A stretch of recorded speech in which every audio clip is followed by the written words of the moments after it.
ओम शांति।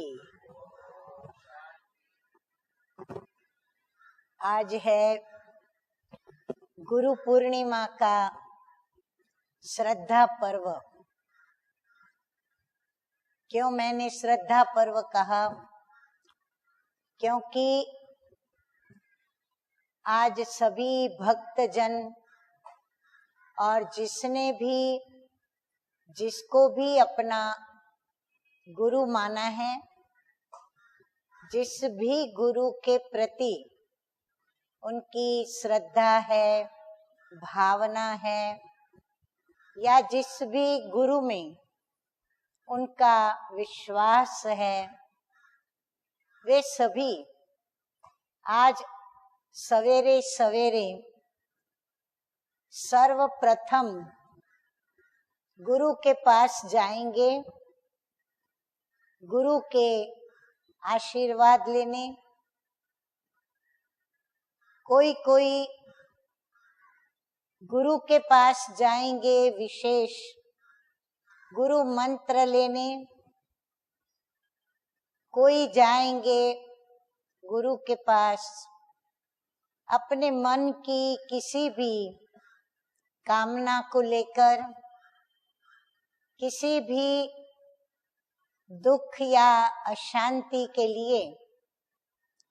कोई रास्ता गुरु से प्राप्त हो उसकी सलाह लेने के लिए।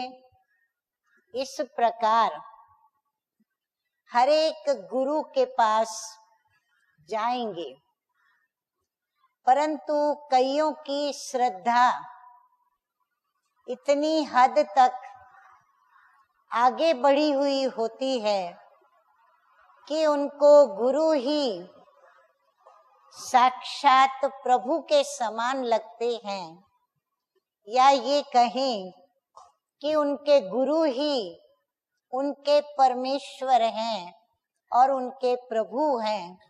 ऐसे समझकर, ऐसे मानकर और ऐसी श्रद्धा और पूज्य भाव रखते हुए गुरुओं की पूजा भी करते हैं। गुरु के आगे जो कुछ भी वो दे सकते हैं, गुरु के चरणों में रखते हैं, गुरु के आगे रखते हैं। इस प्रकार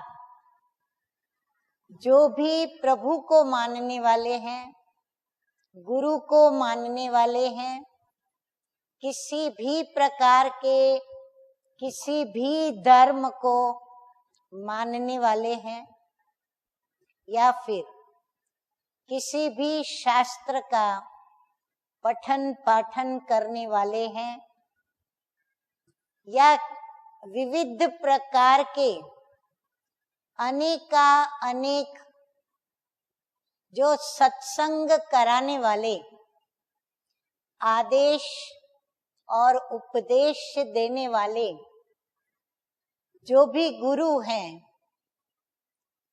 उनके पास जाते हैं।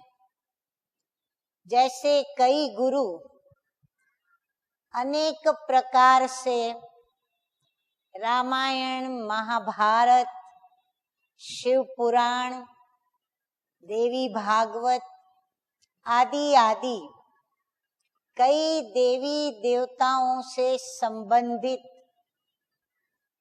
उनके जो भी चरित्रों के शास्त्र बने हुए हैं, उन शास्त्रों के पठन पाठन के द्वारा, और उन्होंने उन देवी देवताओं में भगवान की जो श्रद्धा रखी और उससे उन्हें जो भी प्राप्तियां अल्पकाल की हुई, उस अनुभव के आधार पर वह उन देवी देवताओं के चरित्रों को जो शास्त्र में उन्होंने पढ़ा, या फिर उन्होंने भी अपने गुरुओं के द्वारा सुना,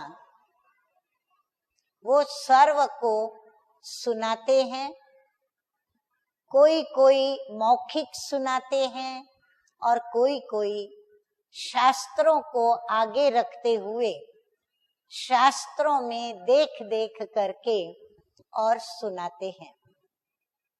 कहने का मतलब आज पूरा ही दिन गुरु के नाम पर ही गुरुमय है और गुरु को रोशन करने वाला आज दिन है। जिन्होंने गुरु मंत्र नहीं लिया उनको भी आज प्रेरित किया जाता है कि आप आज का दिन सर्वश्रेष्ठ दिन है, तो आप गुरु मंत्र प्राप्त करें। क्योंकि कहते हैं कि गुरु बिना ज्ञान नहीं और ज्ञान बिना गति नहीं। परंतु कौन सा ज्ञान कौन गुरु देगा और किस ज्ञान से गति और सद्गति नहीं होती, इस बात को भी जानना बहुत जरूरी है। अब गुरु तो इतने सारे हैं, अनेक गुरु हैं। इन अनेक गुरुओं में से किस गुरु के लिए यह गायन है कि इस गुरु के बिगर ज्ञान नहीं और ज्ञान बिना गति सद्गति नहीं। गति कहते हैं मुक्त होने को और सद्गति कहते हैं जीवन में जीवन जीते हुए हम मुक्त दशा को प्राप्त करते हुए अपने जीवन को व्यतीत करें। तो ये दोनों प्रकार की गति और सद्गति कौन दे सकता है? कौन सा वह ज्ञान है और कौन वह गुरु है जिसको सुन करके या जिसके पास जा करके या जिसमें हम श्रद्धा रखें, विश्वास रखें और हमें यह प्राप्ति न अल्पकाल की हो परंतु सदा काल की हो और अविनाशी हो। यदि अल्पकालीन प्राप्ति है तो हमें बार बार गुरु के आगे जाकर के झोली फैलानी पड़ती है। जैसे वर्तमान समय झोली फैलाने वाले अनेक गुरुओं के पास जाकर के और अपनी झोली फैलाते हैं और गुरुओं के द्वारा उन्हें अल्पकाल की प्राप्ति भी होती रहती है। इसलिए उस अल्पकाल की प्राप्ति को बहुत बड़ी प्राप्ति समझकर और जो भी भक्त जन हैं वो उनको श्रद्धा से नमन भी करते हैं, पूजा भी करते हैं और पूजा के साथ साथ जो कुछ भी उनको उनके आगे समर्पित करना है वह उनके चरणों में रखते हैं। क्यों गुरुओं का इतना मान है? कहा जाता है गुरु ब्रह्मा गुरु विष्णु गुरु देवो महेश्वरा गुरु साक्षात पर ब्रह्मा तस्मै श्री गुरुवे नमः। यह जो प्रत्येक शास्त्र के अंदर गुरु की जो महिमा की जाती है उस महिमा को लेकर के गुरुओं ने भी गुरुओं को कितना उच्च स्थान देना चाहिए यह भक्त जनों की बुद्धि में बिठाया है। ब्रह्मा भी गुरु है, विष्णु भी गुरु है, शंकर भी गुरु है, परंतु कहते हैं ब्रह्मा देवताय नमः, विष्णु देवताय नमः, शंकर देवताय नमः, परंतु शिव परमात्माय नमः। और पार ब्रह्म में रहने वाले जिसके लिए कहा तस्मै श्री गुरुवे नमः, तो वो गुरु कौन? क्या वह भी इन सभी गुरुओं में से ही एक गुरु है? कहाँ तो भक्तजन गुरु को भी पूजते हैं और साथ साथ उस गुरु के द्वारा जिनके चरित्र सुनाए जाते हैं उन देवी देवताओं को भी अवश्य याद करते हैं, क्योंकि उन देवी देवताओं को प्रभु का रूप समझा जाता है कि ये सभी भगवान के रूप हैं।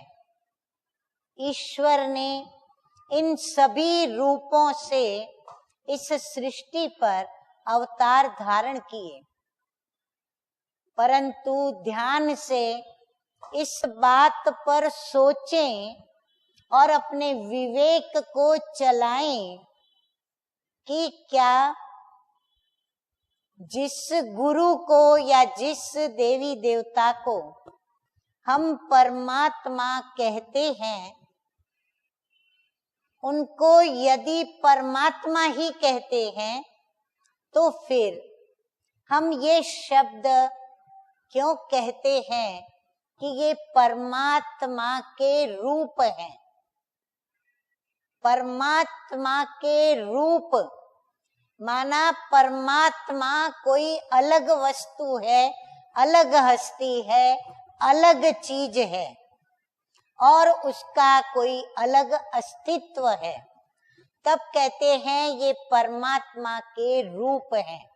उस ही प्रकार ईश्वर के ये सब अवतार हैं।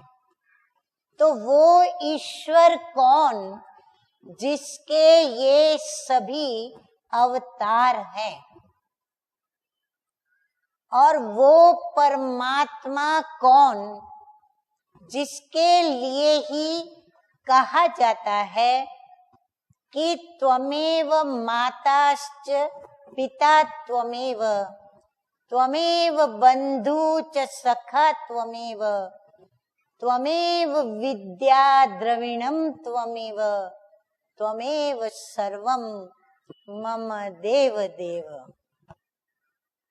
तो देवाधिदेव सर्व के माता पिता सखा बंधु शिक्षक गुरु सब कुछ सर्व संबंधों से यहाँ तक कि उस परम पिता परमात्मा को प्रीतम और साजन के रूप में भी भक्त जनों ने प्रभु के साथ संबंध जोड़ते हुए प्रभु को याद किया है। तो वो परमात्मा कौन जो सतगुरु है, जिसको हम गुरु शब्द देने के बजाय सतगुरु शब्द देना उचित समझेंगे, योग्य समझेंगे, यथार्थ समझेंगे, यथार्थ कहेंगे, क्योंकि गुरु अनेक होते हैं, परंतु गुरुणाम गुरु, गुरुओं का भी गुरु, तो वो कौन हो सकता है? गुरुओं का भी गुरु वह तो सतगुरु हुआ। तो वो सतगुरु कौन है जिस सतगुरु को गुरु भी कहते हैं कि उसे याद करो। गुरुओं का आदेश उस गुरु को याद करने के लिए होता है। गुरुओं का उपदेश उस गुरु की स्मृति में जिन भी देवी देवताओं को याद किया जाता है और जिनके चरित्रों का गायन शास्त्रों के अंदर और उनको सुनाया जाता है, तो वो परमात्मा कौन, वो सतगुरु के तरफ गुरुओं की भी अंगुली निर्देश रहती है। परंतु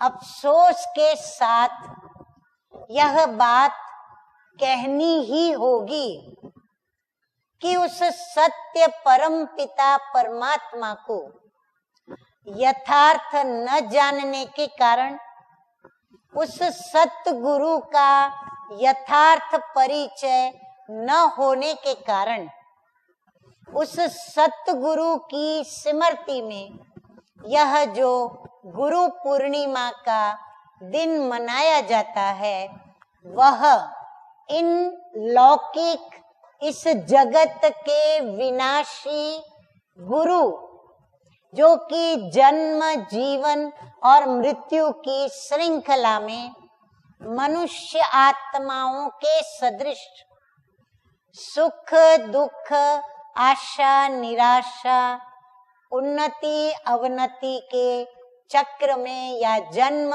पुनर्जन्म के चक्र में आते हैं, जो स्वयं इन सभी बंधनों में बंधे हुए हैं, जो स्वयं भी अपने बंधनों से, चाहे वो दुख का बंधन, चाहे किसी कर्मों का बंधन जो कि हिसाब किताब के रूप में या शारीरिक या परिस्थितियां या संबंधों के भोगना के रूप में उन्हें भी भोगने पड़ते हैं, जो स्वयं बंधे हुए हैं कई कर्मों के हिसाबों के साथ, वो भला हमें मुक्त कैसे कर सकते हैं?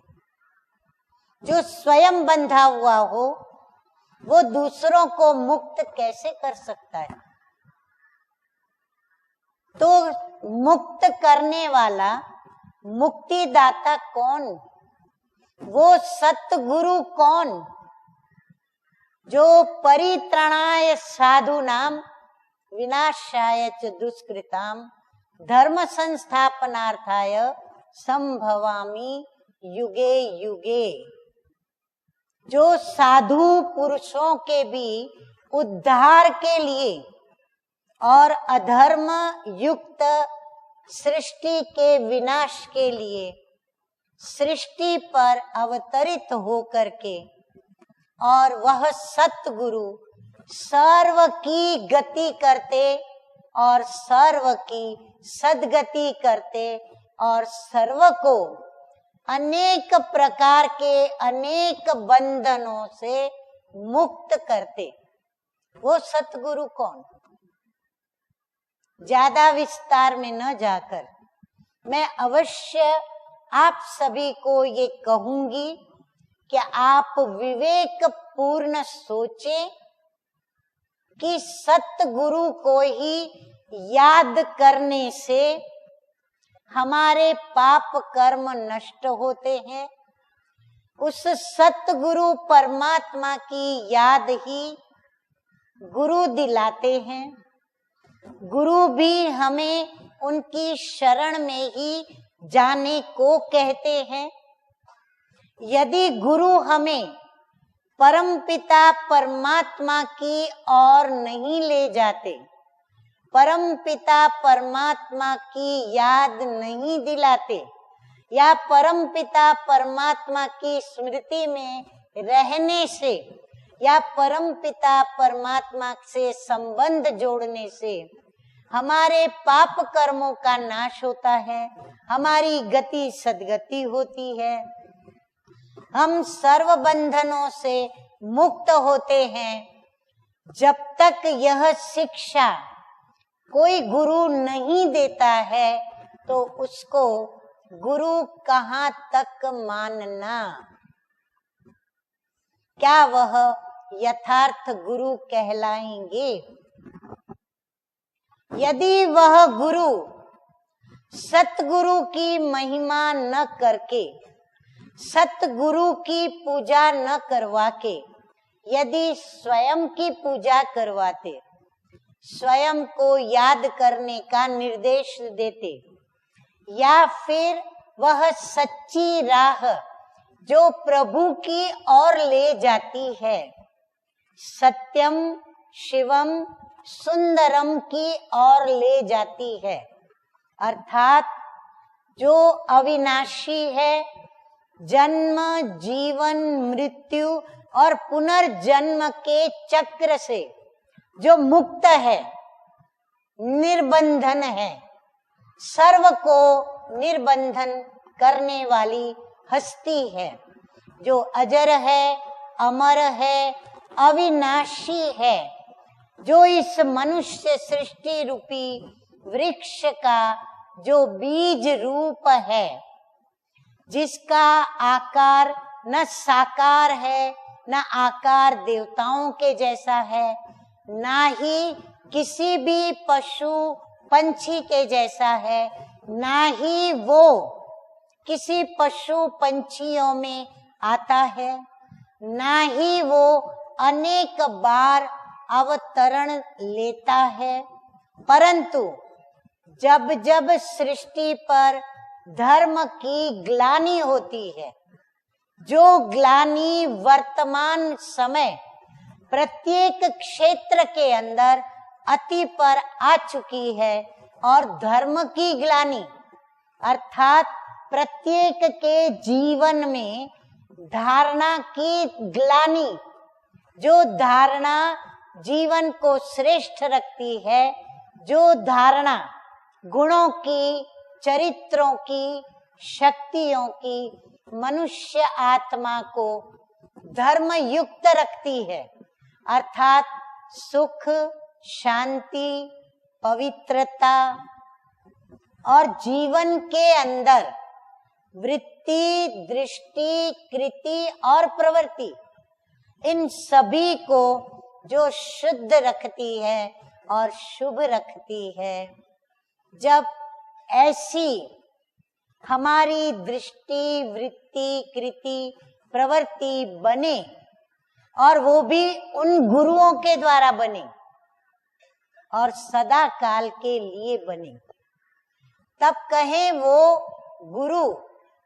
परंतु यह सारी विशेषताएं, सारे गुण जो गाए जाते हैं, भले ये गुरुओं ने इतना त्याग किया है, तप किया है, इतने शास्त्र पढ़े हैं, और अपने जीवन को बेदाग रखने का उन्होंने जो प्रयत्न किया है, पुरुषार्थ किया है, और प्रभु के प्रति जो उन्होंने अपनी सच्ची श्रद्धा रखी है, विश्वास रखा है, इसलिए उन गुरुओं को यह सतगुरु की ओर से प्राप्ति हुई है कि आज गुरु पूर्णिमा उन गुरुओं को महिमा के योग्य मिली है, ताकि भक्तजन इन गुरुओं को उनका यथोचित प्राप्ति करावे।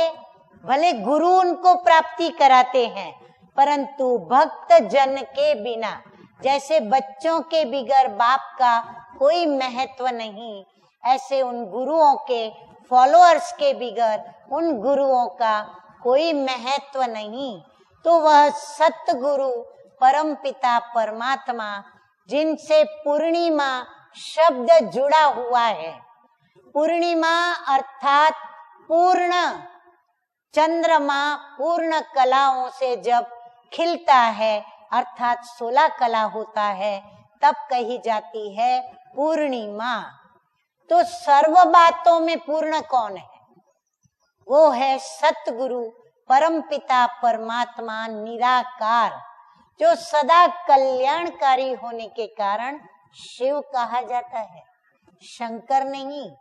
शिव, शंकर देवताय नमः, शिव परमात्माय नमः। शिव परमात्मा जो हम सर्व की आत्माओं का एक पिता है। गॉड इज वन, और वो एक था, एक है, एक ही रहेगा। तो सतगुरु भी एक ही था, एक ही है, एक ही रहेगा। और जगत का गुरु भी, इस लौकिक दुनिया का कोई भी जिस्मानी गुरु जगत का गुरु न बन सकता है, न कहला सकता है, न उसको कहलाने का हक या अधिकार वो ले सकता है। ये हक और अधिकार, ये कहना जगत गुरु, ये केवल मात्र एक परम पिता परमात्मा जो कि निराकार है, सदा शिव है, और जिसका स्वरूप ज्योति बिंदु है, किसी भी मनुष्य आत्मा और देवताओं सदृश जिसका रूप नहीं, जो निराला है, न्यारा है, परंतु फिर भी हर एक भक्त जन और प्रत्येक मनुष्य आत्माओं के दिल में जो विराजमान है, वो है भगवान ईश्वर, अल्लाह, खुदा या परम पिता परमात्मा शिव, जो इस लोक का निवासी नहीं, जो परलोक का पार ब्रह्म परमेश्वर, यानी 5 तत्व जो सृष्टि के हैं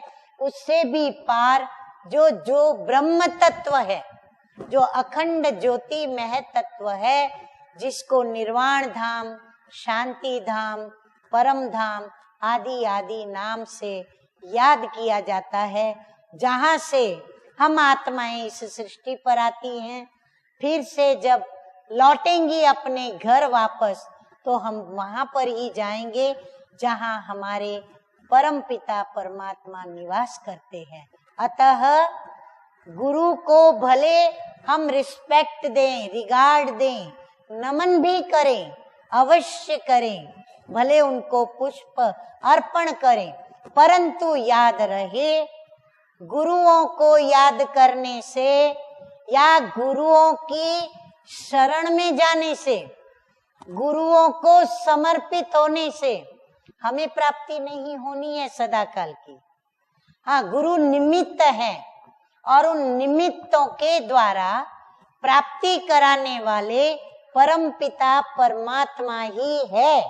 इस बात को लकीर की तरह अपने दिल में रखें, और इसलिए गुरुओं को नमन करते समय या कुछ भी विधि करते समय याद करें अपने परम पिता परमात्मा को, जो सत्य गुरु है, जो गुरुओं के भी गुरु है, जो ही हमारे सच्चे सच्चे मुक्तिदाता, गतिदाता और सद्गति दाता है। इसलिए कहा भी जाता है, किसी एक भक्त ने यह भी कहा, कहानी है उसके पीछे, लेकिन उस कहानी को नहीं दोहराती हूँ, परंतु कहते हैं गुरु गोविंद दोनों खड़े, किसको लागू पाए, बलिहारी गुरु आपकी जिन गोविंद दियो मिलाए। गोविंद माना परम पिता परमात्मा। अब उस परम पिता परमात्मा की प्राप्ति, यानी जो निराकार है, शिव है, परम धाम निवासी है, मुक्तिदाता, सद्गति दाता है, जो गुरुओं का भी गुरु है। यदि गुरु हमें उनसे मिलाते हैं, उनकी प्राप्ति कराते हैं, तो वह गुरु वंदनीय है। इसीलिए हम प्रभु को याद करें और परम पिता परमात्मा से अपने सर्व संबंध जोड़े, और आज के दिन सतगुरु के आगे भेंट रखें। पर क्या भेंट रखें? उनके आगे उनको धन, सोना, चांदी, हीरा, मोती, रुपए कुछ नहीं चाहिए, कपड़ा, अन्न, वस्त्र कुछ नहीं चाहिए। प्रभु कहता है कि मेरे बच्चे हो तो मैं मेरे समान बनो। मैं संपूर्ण गुणों का सागर हूँ, सर्वशक्तिमान हूँ। तो आप भी अपने अवगुण का त्याग कर गुणों को धारण करो। तो अवगुण मेरी चरण में रखो, अपनी कमजोरी मेरे चरण में रख के मुझे भेंट दो। तो आज का दिन प्रत्येक भक्तजन अपने गुरु के पास भी यदि आप जाएं तो अपने अवगुण की सौगात लेकर के जाएं और गुरु से किसी न किसी गुण को लेकर के आएं और सतगुरु को याद करें। सतगुरु को याद करके गुरु को नमन करें, सतगुरु की याद में सब कुछ करें और गुरु से अल्पकाल की प्राप्ति परंतु सदगुरु को याद करके सदा काल की प्राप्ति करें। ये है सतगुरु की पूर्णिमा का महत्व, जो गुरु पूर्णिमा के नाम से आज अनेक वर्षों से, सदियों से लोग मनाते आते हैं। ओम शांति।